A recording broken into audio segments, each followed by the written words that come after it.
오늘 말씀은 사사기 4장 11절부터 16절까지의 말씀입니다. 모세의 장인 호밥의 자손 중 겐사람 헤벨이 자기 족속을 떠나 게데스에 가까운 사하남림 상수리 나무리 곁에 이르러 장막을 쳤더라.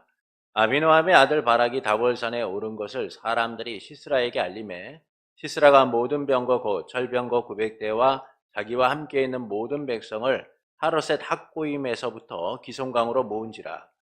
드보라가 바락에게 이르되 일어나라. 이는 여호와께서 시스라를 내 손에 넘겨주신 날이라. 여호와께서 너의 앞서 나가지 아니하시느냐 하는지라.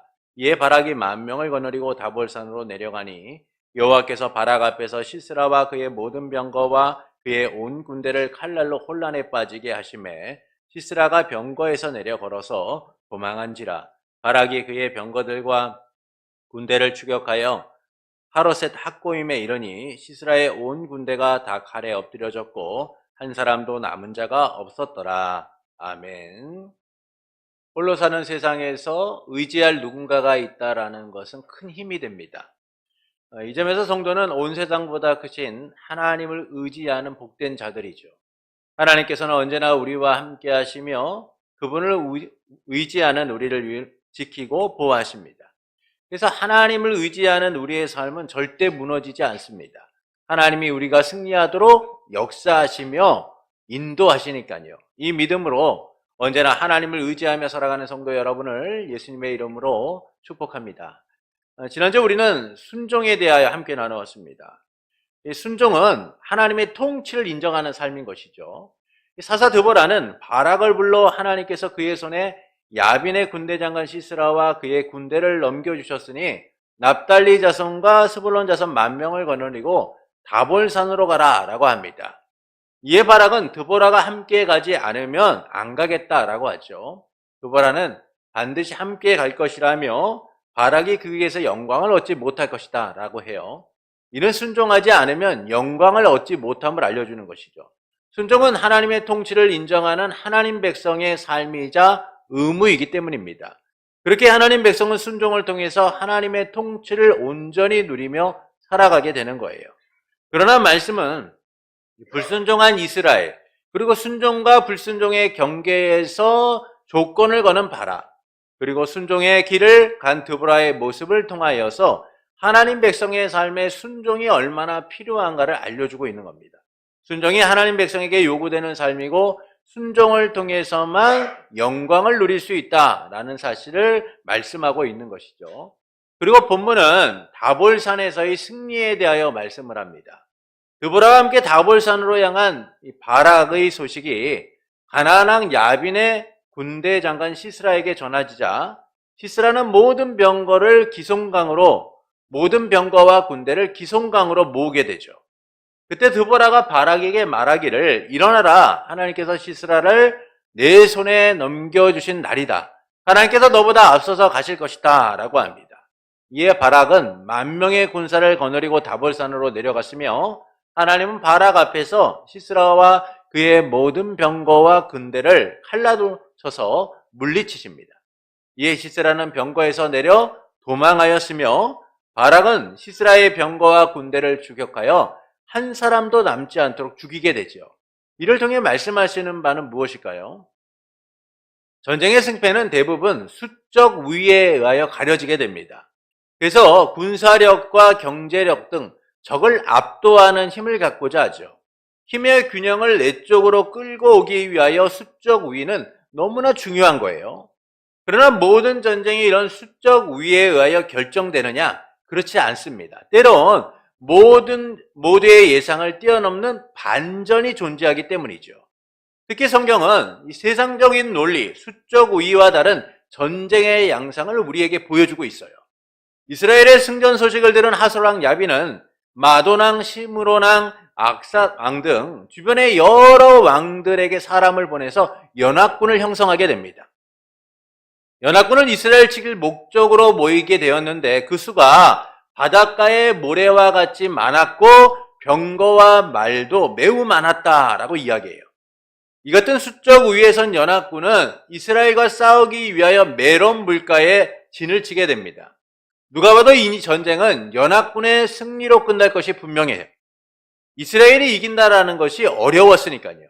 그때 하나님께서 여호수아에게 그들 때문에 두려워하지 말아라. 분명히 내일 이맘때쯤 내가 그들을 이스라엘 앞에서 넘겨주어 몰살시킬 것이니 너희는 그들의 뒷말에 힘줄을 끊고 그들의 병거를 불태우라 라고 말씀하세요. 이 말씀대로 여호수아는 연합군을 급습하고 연합군은 무기력하게 전쟁에 패하게 됩니다. 이처럼 성경은 군사적 우위나 수적 우위에 의하여 결정되는 이 전쟁의 양상과 달리 새로운 반전, 놀라운 반전을 우리에게 말씀해주고 있어요. 질 것이 분명한 이들이 하나님의 역사에 의하여 승리함을 나타내주고 있는 것이죠. 그리고 본문도 철병거로 무장된 시스라의 군대가 수적 우위를 점하지 못하고 철저하게 패배하고 있는 모습을 보여줍니다. 가나안 왕 야빈의 군대장관 시스라는 철병거와 군대를 기송강으로 모으게 돼요. 그의 군대는 강력했고 어떤 적도 섬멸할 능력이 있는 자들이었습니다. 그에 반해 바락이 이끄는 10,000명의 군사는 시스라의 군대를 상대하기에는 너무나 부족했어요. 이길 수 없는 전쟁이라는 표현이 맞을 정도로 이 전쟁의 결과는 너무나 뻔했습니다. 그런데 드보라는 바락에게 일어나라, 이날은 하나님이 시스라를 내 손에 넘겨주신 날이다 라고 하면서 여호와께서 너보다 앞서서 나갈 것이다 라고 하죠. 바락은 주저하지 않고 10,000명의 군사를 이끌고 시스라의 군대를 공격하게 됩니다. 바락의 공격에 시스라의 군대는 너무나 허무하게 무너지게 돼요. 그들은 처참하게 패하였고 군대장관 시스라는 병거에서 내려 도망하게 됩니다. 그리고 남은 군대는 한 사람도 남지 않고 죽게 되죠. 누구도 예상치 못한 일이 일어난 거예요. 강력한 시스라의 군대가 하찮게 여겼던 이스라엘에게 무너진 겁니다. 계란으로 바위를 쳤는데 놀랍게도 바위가 깨지는 일이 일어난 것이죠. 도저히 일어날 수 없는 일이 일어나 시스라는 결국 도망치게 됩니다. 이를 통해서 말씀하시는 바는 무엇일까요? 왕으로 통치하시는 하나님이 앞서 싸워 구원을 이루신다라는 사실을 알려주는 거예요. 하나님께서 그 백성을 위해 친히 싸우시는 진정한 왕이시다라는 겁니다. 이는 현실적 상황이나 객관적 열세와 상관없이 하나님께서 그의 백성을 위해 친히 싸워서 승리를 이루시는 분이다라는 것이죠. 곧 하나님의 싸우심은 승리가 확정되고 결정되도록 한다라는 겁니다. 그래서 본문은 이 승리가 이스라엘이 외면한 왕이신 하나님에 의하여 주권적으로 이루어지고 있다라는 사실을 두 가지로 알려줍니다. 첫째는 영광을 누릴 여자에 대한 것이죠. 본문 11절의 말씀을 보겠습니다. 본문 11절입니다. 함께 읽겠습니다. 모세의 장인 호밥의 자손 중 겐사람 헤벨이 떠나 게데스에 가까운 사하나님 상수리 나무 곁에 이르러 장막을 쳤더라. 자, 드보라와 바락의 이야기 중에 갑자기 뜬금없이 모세의 장인 호밥의 자손 중 겐사람 헤벨이 게데스에 가까운 사하나님 상수리 나무 곁에 장막을 쳤다라는 이야기를 하고 있어요. 헤벨이 정착한 이야기를 하고 있는 것이죠. 이는 앞으로 등장할 야엘의 배경을 미리 말씀함으로 이 모든 일이 하나님의 주권에 의하여 이루어지고 있다라는 사실을 알려주고 있는 거예요. 드보라가 바락을 불러다가 하나님께서 그의 손에 야빈의 군대 장관 시스라와 그의 군대를 넘겨주셨으니 납달리 자손과 스불론 자손 10,000명을 거느리고 다볼산으로 가라라고 합니다. 그러나 바락은 드보라가 함께 가지 않으면 나도 가지 않겠다라고 얘기하죠.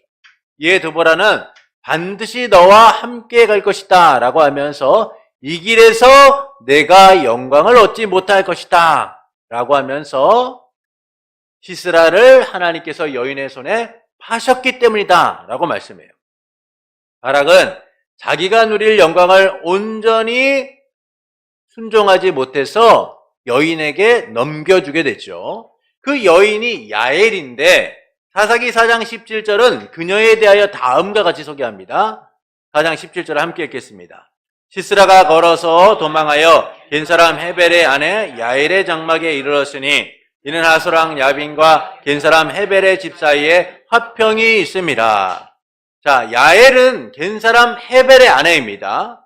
이는 11절에서 겐사람 헤벨이 정착한 일이 단순히 인간적 선택이 아니라 그 또한 하나님의 주권적 섭리 속에서 이루어진 일이다라는 사실을 알려주는 것이죠.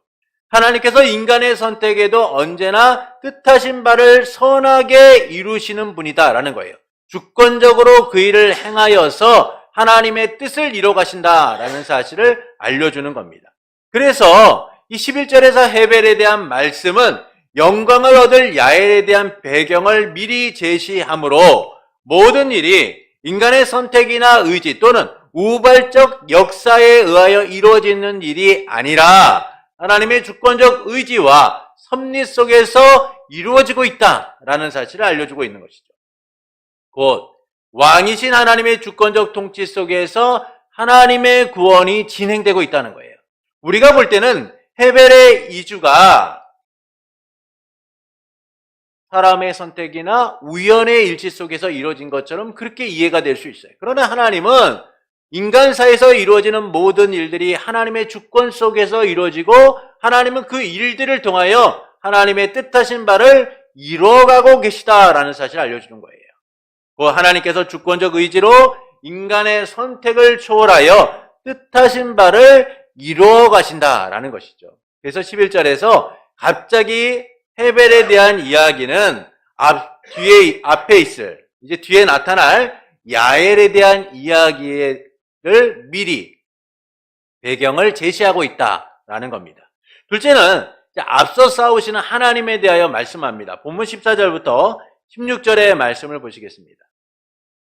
함께 읽겠습니다. 드보라가 바락에게 이르되 일어나라. 이는 여호와께서 시스라를 내 손에 넘겨주신 날이라. 여호와께서 너의 앞서 나가지 아니하시느냐 하는지라. 이에 바락이 10,000명을 거느리고 다본산으로 내려가니 여호와께서 바락 앞에서 시스라와 그의 모든 병거와 병거에서 내려 걸어서 도망한지라. 바락이 그의 병거들과 군대를 추격하여 이르니 시스라의 온 군대가 다 칼에 엎드려졌고 한 사람도 남은 자가 없었더라. 자, 드보라가 바락에게 일어나라. 이는 여호와께서 시스라를 내 손에 넘겨주신 날이다. 여호와께서 너의 앞서서 나가실 것이다. 라고 이야기합니다. 그러니까 드보라의 고백은 하나님의 구원을 이루기 위해 하나님이 행하시는 위대한 역사를 이야기하고 있는 것이죠. 하나님의 초자연적인 역사를 이야기해주고 있는 거예요. 하나님이 앞서서 행하시는 일들이 단순히 그들의 기대와 막연한 믿음이 아니라 하나님이 실제적으로 일하시고 있다라는 사실을 표현해주고 있는 겁니다. 이 역사에 대하여 드보라와 바락은 노래하기를 그 무리를 표류시켰다라고 말씀하죠. 사사기 5장 21절의 말씀을 보시겠습니다. 사사기 5장 21절입니다. 기송강은 그 무리를 표류시켰으니 이 기송강은 옛강이라. 내 영혼아 내가 힘있는 자를 밟았도다. 자, 드보라와 바락은 전쟁에 이기고 나서 하나님의 역사하심을 찬양합니다. 그런데 이렇게 얘기하는 거예요. 기송강은 그 무리를 표류시켰으니 그 이야기는 시스라와 그의 군대가 강에 휩쓸려 떠내려갔다라는 것이죠. 하나님께서 기송강에 모인 시스라와 그의 군대가 있던 곳에 폭우를 내려서 물에 휩쓸리도록 했다라는 거예요.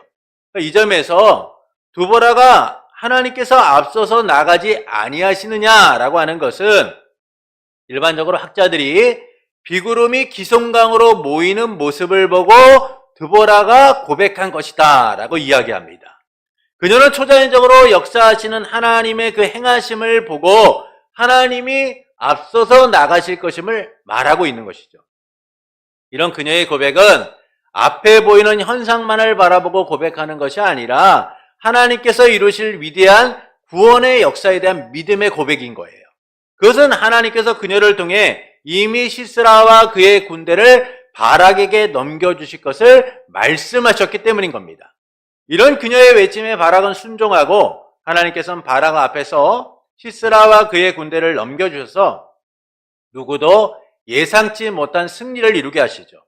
이는 하나님에 의해 계획되고 하나님에 의하여 결정된 전쟁임을 말씀해주고 있는 거예요. 하나님의 주권적 의지를 통하여 그 승리가 확정되어 있다라는 겁니다. 이를 위해 하나님께서는 전쟁에 뛰어들 바락과 그의 군사들보다 앞서 싸워 승리를 준비하셨다라는 것이죠. 바락과 그의 군대가 한 것은 하나님이 준비하시고 이루실 승리의 현장에 참여하는 일이었던 거예요. 하나님의 역사에 참여하는 영광을 누린 것이죠. 이처럼 하나님께서는 그의 백성을 위해 친히 싸우시는 진정한 왕이신 거예요. 그들보다 앞서 싸워 승리를 이루시는 분인 겁니다. 하나님은 멀리서 백성의 삶을 보고 외면하거나 방관하시는 분이 아니라 백성의 삶에 친히 찾아오셔서 그들보다 앞서 싸워 승리를 이루도록 하시는 것이죠. 그래서 신명기 1장 30절은 다음과 같이 말씀합니다. 우리 함께 읽겠습니다. 너희보다 먼저 가시는 너희의 하나님 여호와께서 애굽에서 너희를 위하여 너희 목전에서 모든 일을 행하신 것 같이 이제도 너희를 위하여 싸우실 것이며. 하나님이 어떤 분이세요? 너희보다 먼저 가시는 하나님이신데 너희를 위하여 싸우시는 분이다 라고 표현해요. 그러니까 모세는 가나안 땅을 정탐하고 돌아온 이들의 보고를 받고 두려워하는 이스라엘 백성에게 선언하고 있는 거예요. 두려워하지 말아라. 하나님이 어떤 분이신 줄 아느냐? 너 우리보다 먼저 가시는 하나님, 이집트에서 행한 것 같이 우리보다 먼저 싸우시는 하나님이시다라고 선언하고 있는 거예요. 언제나 하나님은 그들보다 앞서 싸우셨고 그들을 위해 싸우실 준비를 하셨으며 이스라엘 백성을 출애굽시켜 가나안 땅으로 인도하시기까지 하셨죠. 그러나 이스라엘 백성은 어땠습니까? 그들보다 먼저 앞서 싸우시는 그 하나님의 역사를 기대하고 믿음으로 나간 것이 아니라 그들은 현실적 이유와 문제만을 바라보고 두려움에 떨었어요. 오히려 앞서 싸우시는 그 하나님에 대한 믿음의 고백이 아니라 하나님이 없는 자처럼 두려움에 떨며 원망했죠. 이 때문에 이스라엘 백성은 무려 40년 동안 광야에서 방황하게 됩니다.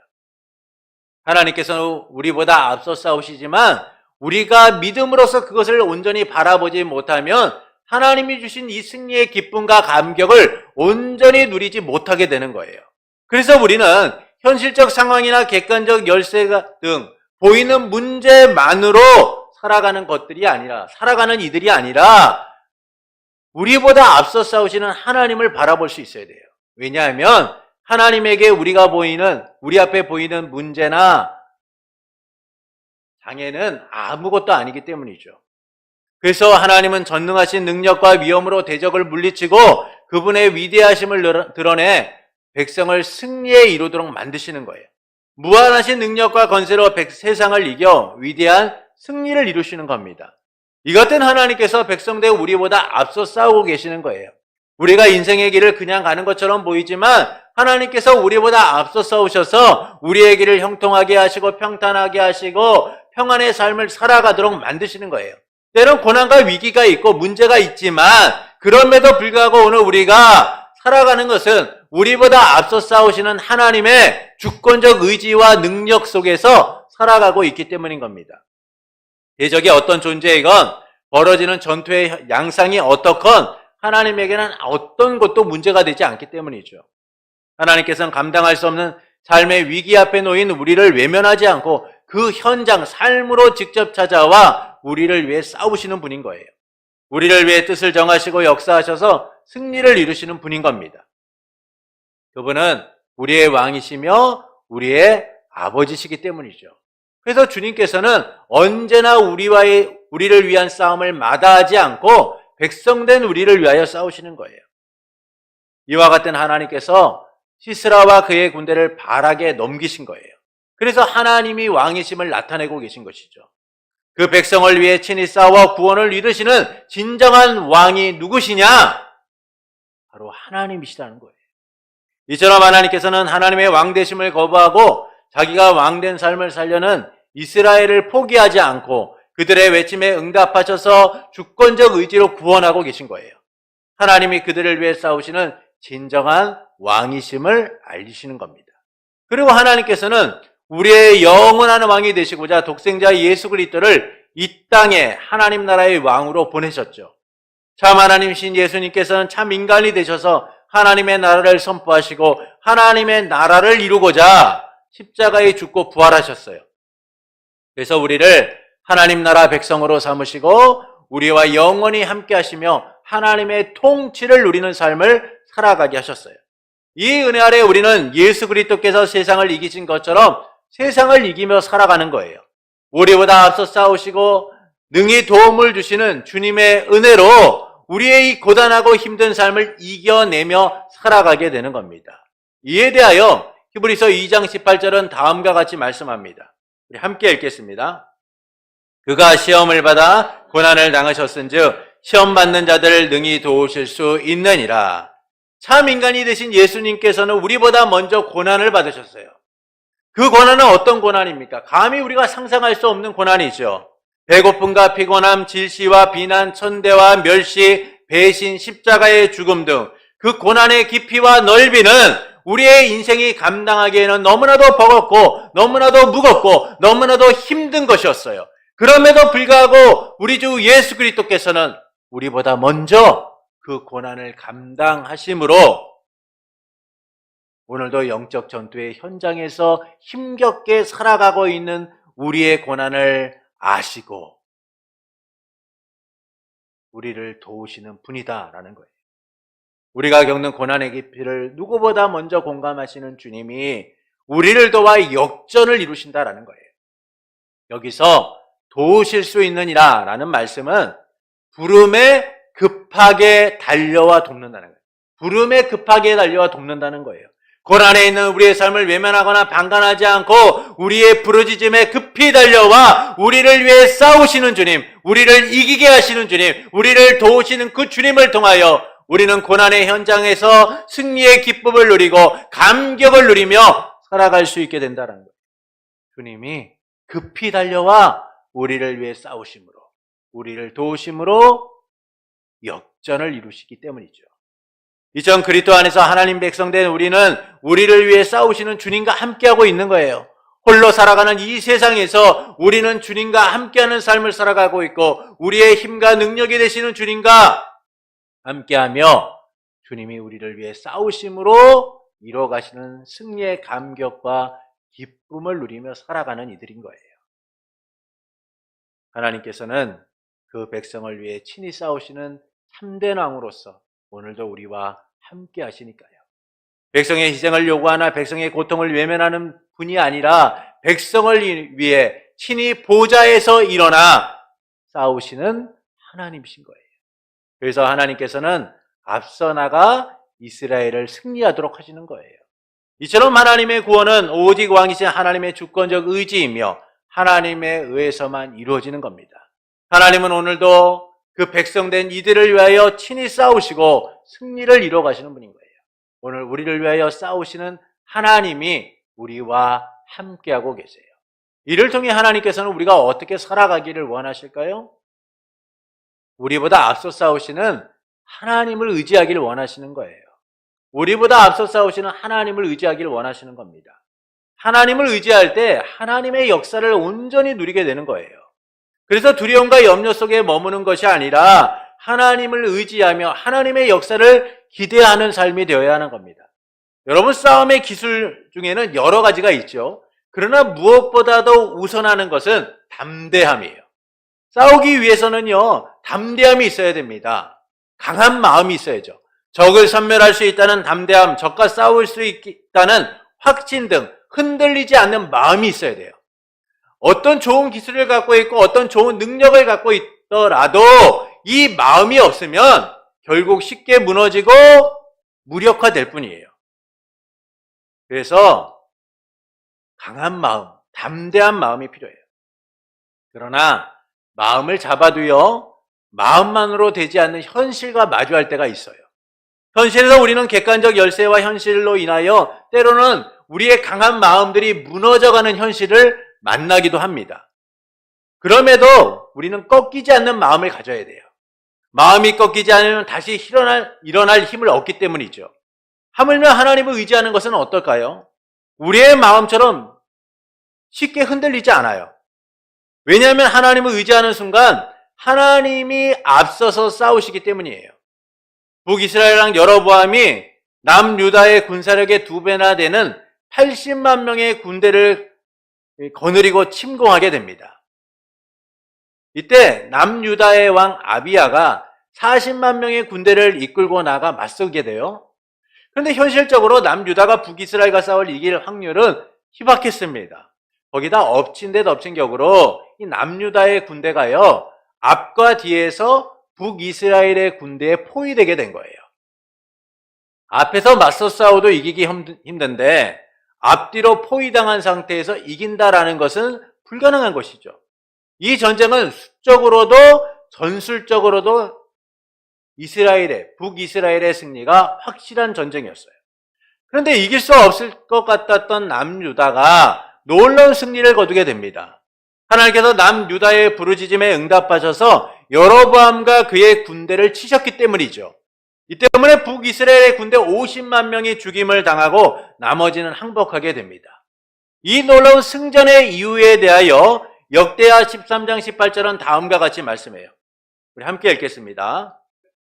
그때 이스라엘 자손이 항복하고 유다 자손이 이겼으니 이는 그들이 그들의 조상의 하나님 여호와를 의지하였습니다. 남유다가 한 것은 무엇입니까? 전술적이고 전략적이고 무엇인가 새로운 북이스라엘과 싸워 이길 만한 방법을 찾은 게 아니에요. 하나님을 의지하였다는 거예요. 현실적 상황이나 문제를 바라본 것이 아니라 하나님을 의지하는 마음으로 나갔다는 거예요. 왜 두려움이 없었겠습니까? 그들을 앞뒤로 포위한 수많은 군대를 보면서 전의가 상실되고 두려움을 느끼는 것은 너무나 당연한 거예요. 그러나 그들은 두려워하지 않아요. 오직 하나님을 의지합니다. 하나님을 의지하는 마음을 꺾지 않고 하나님을 의지하며 바라본 것이죠. 그것은 하나님께서 그들을 위해 싸울 것이다라는 확신과 믿음이 있었기 때문이에요. 하나님이 그들을 위하여 싸우실 거라는 확신과 믿음이 있었기 때문입니다. 그때 하나님께서 남유다를 위해 싸우셔서 이기게 하신 거예요. 모든 상황을 역전시켜 승리하도록 만드신 겁니다. 이처럼 세상만 바라보면 두려움이 엄습합니다. 그러나 하나님을 의지하면 승리의 길이 보이기 시작하는 거예요. 그 길은 우리가 만드는 길이 아니라 하나님이 만드시는 길이기 때문이죠. 하나님께서 우리를 위해 친히 싸워 이기게 하시기 때문이에요. 그래서 우리보다 앞서 싸우시는 하나님을 의지해야 됩니다. 세상을 보며 하나님을 의지하는 마음이 꺾이지 않도록 우리는 그 마음을 붙들고 하나님을 기대해야 돼요. 하나님이 우리를 위하여 어떻게 싸우실 것인가? 하나님이 우리에게 어떤 승리를 가져오실 것인가? 내 이 고단하고 힘든 삶을 통하여 하나님이 어떤 일을 행하실 것인가를 기대하며 하나님을 의지할 수 있어야 돼요. 그러나 우리는 하나님을 의지하기보다는요, 두려움에 사로잡힌 채 세상의 방법을 찾을 때가 많아요. 세상만을 바라보며 승패를 판단하고 삽니다. 그것은 하나님이 우리를 위해 싸우신다는 확신과 믿음이 없기 때문이에요. 그래서 하나님을 의지하지 못하고요, 불안과 염려 속에서 살아가게 되는 거예요. 하나님이 우리보다 앞서 일하심에도 보이는 현실만을 바라보고 스스로 승패를 판단하기 때문이죠. 안 돼, 할 수 없어. 그러나 그건 하나님의 역사를 스스로 제한하는 거예요. 하나님이 우리를 위해 싸우시기 위하여 준비하고 계시고 이제 일어나 행하시기 위하여 계획하고 계시는데 우리는 그 하나님의 놀라우신 계획과 역사하심을 바라보지 못하고 스스로 포기하는 거죠. 안 돼. 이거 어떻게 해? 도저히 안 된다니까. 이길 수 없다니까. 여러분, 그 순간 하나님이 우리에게 보이시고자 하시는 그 놀라운 승리의 길을 우리 스스로가 제한하고 포기하고 막는 어리석은 행동을 하게 되는 거예요. 하나님께서는요, 우리가 생각하는 것처럼 능력이 없는 분이 아니에요. 그분은 전지전능하신 분입니다. 뜻하신 바를 주권적으로 이루시는 우리의 왕이신 거예요. 그렇게 우리는 하나님의 역사를 제한하는 것이 아니라 기대해야 하는 거예요. 삶의 고난과 위기가 더욱 크게 보이고 현실의 문제가 드러나는 순간에도 하나님을 의지하며 기대해야 하는 겁니다. 고난의 깊이와 삶의 문제가 크면 클수록 하나님의 역사가 어떻게 우리에게 놀랍게 일어날 것인가를 바라볼 수 있어요. 그때 하나님의 위대한 역사가 우리의 고난의 깊이와 넓이보다 더 놀랍게 나타나기 때문이죠. 예수님께서 빈들에 모인 수많은 무리에게 말씀을 전하시고 난 다음에 그들의 모습이 너무나 안타까우셨어요. 그래서 빌립에게 야, 우리가 어디서 빵을 사서 이 사람들을 먹이겠느냐라고 말씀하시죠. 이에 빌립이 각 사람이 조금씩 받아 먹더라도 200데나리온의 빵으로도 부족할 겁니다. 이미 빌립은 예수님과 함께했고 그분의 역사를 누렸던 사람입니다. 그렇다면 그는 예수님을 의지하는 것이 너무나 당연하죠. 예수님이 이렇게 말씀하셨을 때 주님, 뭐가 문제가 되겠습니까? 주님이 우리와 함께 하시지 않습니까? 주님이 원하신다면 이거 아무것도 아니잖아요. 이런 고백이 있는 것이 당연해요. 근데 빌립은 고백하는 거죠. 주님, 이 사람들에게 어떻게 빵을 먹여요? 2천만 원, 3천만 원이 있어도 조금씩 먹이는 것밖에 되지 못해요. 불가능한 일입니다. 라고 얘기하는 거예요. 빌립은 믿음으로 서지 못하고 현실적 계산을 한 것이죠. 현실적 이유를 들어서 예수 그리스도의 역사하심을 제안하고 있는 거예요.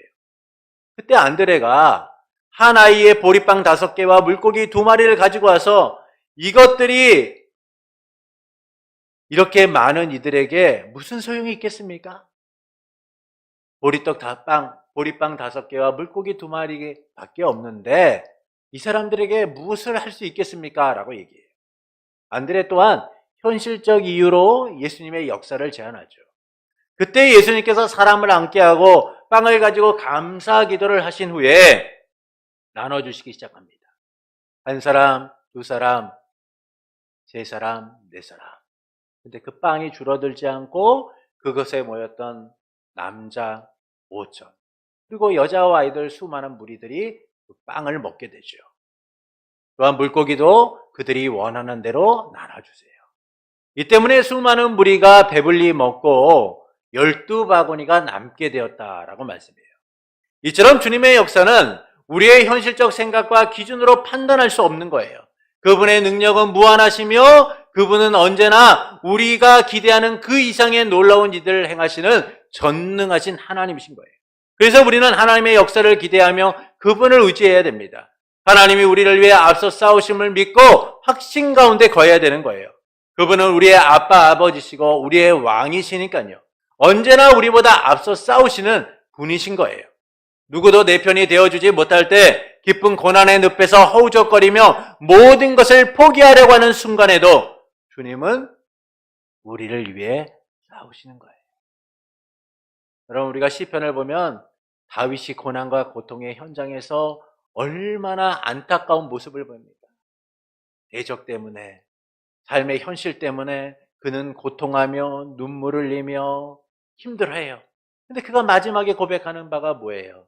하나님을 의지하는 삶에 대한 고백이죠.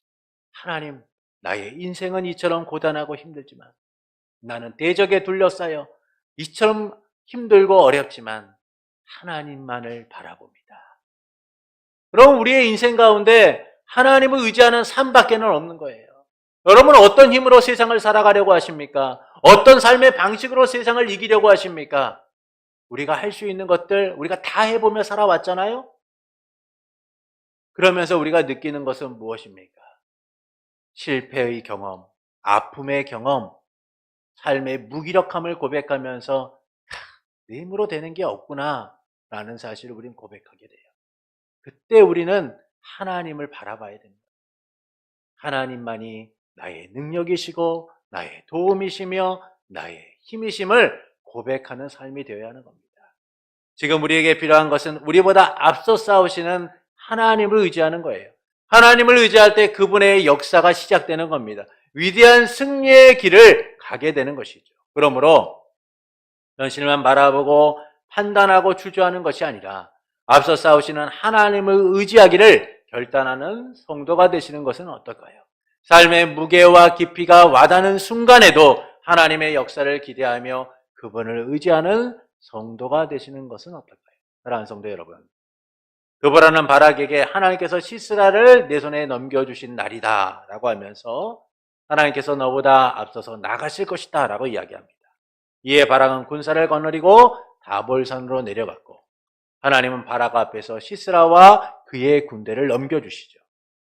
이는 왕으로 통치하시는 하나님이 앞서 싸워 구원을 이루심을 알려주시는 거예요. 하나님께서 그 백성을 위해 친히 싸워 구원을 이루시는 진정한 왕이심을 알려주는 겁니다. 그래서 본문은 영광을 누릴 여인에 대한 배경을 미리 말씀하므로 모든 일이 하나님의 주권에 있음을 알려주며, 또한 하나님께서 앞서 싸워 승리를 이루시는 분으로서 그 백성을 위해 친히 싸워 승리를 가져다 주시는 진정한 왕이심을 알려주죠. 이처럼 하나님께서는 하나님의 왕되심을 거부하고 자기가 왕된 삶을 살려고 하는 이스라엘에게 진정한 왕이 누구냐, 너희를 위하여 싸워주는 왕이 누구냐, 너희를 구원하는 왕이 누구냐를 주권적 의지를 통하여 보이시고 계신 거예요. 하나님께서는 그의 백성을 위해 친히 싸우시는 참된 왕이심을 나타내신 겁니다. 이를 통해 하나님께서는 우리가 어떻게 살아가기를 원하실까요? 우리보다 앞서 싸우시는 하나님을 의지하기를 원하시는 거예요. 의지하기를 원하시는 겁니다. 그러나 우리는 하나님을 의지하기보다는 두려움에 사로잡힌 채 세상의 방법과 방식을 따라 살아가려고 할 때가 많아요. 그것은 하나님이 우리를 위해 앞서 싸우신다는 확신과 믿음이 없기 때문이에요. 그래서 현실만 보고 불안과 두려움 속에서 세상의 방식을 찾게 되는 것이죠. 앞서 싸우시는 하나님을 의지하지 못하고 세상의 방법으로 싸우려고 하는 거예요. 그러나 현실의 문제에 부딪히고, 그러나 결국은 현실의 문제에 부딪히고 넘어지게 되어 있는 거예요. 저항할 수 없는 세상의 힘 앞에 굴복하게 되는 것이죠. 그래서 우리는 내 힘으로 싸우는 것이 아니라 나보다 앞서 싸우시는 하나님을 의지해야 돼요. 여러분, 아이들이 위기와 위험을 느끼면 어떻게 합니까? 부모의 뒤에 숨어요. 부모의 손을 꽉 잡습니다. 부모를 찾습니다. 아이에게는 세상을 이겨낼 방법이 부모 외에는 없기 때문이죠. 오늘 우리가 이 세상을 살아가는 방식도 이와 같아야 돼요. 하나님을 의지하고 하나님이 우리를 위하여 싸우시길 기대하며 살아가야 됩니다. 그때 언제나 내 편이 되어주시는 하나님의 역사를 보게 되는 거예요. 나의 손을 꼭 잡고 나의 도우심이 되시는 하나님의 능력을 경험하게 되는 겁니다. 그러므로 현실만을 바라보고 판단하고 주저하는 것이 아니라 앞서 싸우시는 하나님을 의지하는 성도가 되시는 것은 어떨까요? 삶의 무게와 깊이가 와닿는 순간에도 하나님의 역사를 기대하며 그분을 의지하는 성도가 되시는 것은 어떨까요? 그 삶을 통해 우리는 위대한 승리의 길을 가게 될 겁니다. 하나님의 위대하심을 보게 될 것이고 기쁨과 감격 속에서 승리의 기쁨을 누리게 될 거예요. 나를 도우시는 하나님, 나의 힘과 능력이 되시는 하나님의 위대하시고 놀라운 손길을 경험하게 될 겁니다. 그러므로 현실만 바라보고 스스로 판단하기보다는 우리보다 앞서 싸우시는 하나님을 의지하기를 원하는 성도 여러분에게 언제나 우리와 함께 하시며 우리를 위해 싸우시는 삼위일체 하나님으로 인하여 날마다 승리의 기쁨과 감격 속에서 하나님의 구원하심을 누리는 복된 삶이 되기를 예수님의 이름으로 축원합니다.